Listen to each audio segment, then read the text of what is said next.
Hello friends, அனைவருக்கும் வணக்கம். இன்றைக்கி வியாழக்கிழமை. நம்ம வீட்டில் என்ன சமையல், என்ன டிஃபன் பார்க்கலாம் வாங்க.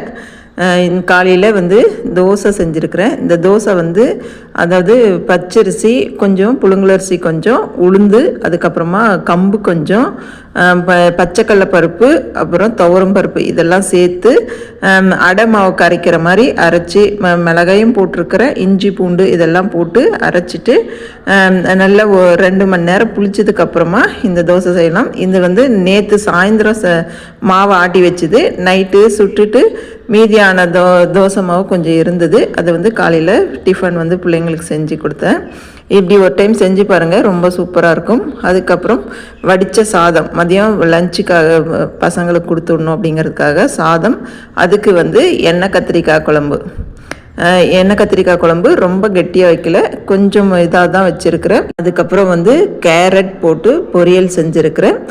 கேரட்டில் தேங்காய் துருவி போட்டு பொரியல். இதுதான் நம்ம வீட்டில் சமையல். இந்த வீடியோ பிடிச்சிருந்தா லைக் பண்ணுங்கள், ஷேர் பண்ணுங்கள். தேங்க்யூ ஃபார் வாட்சிங்.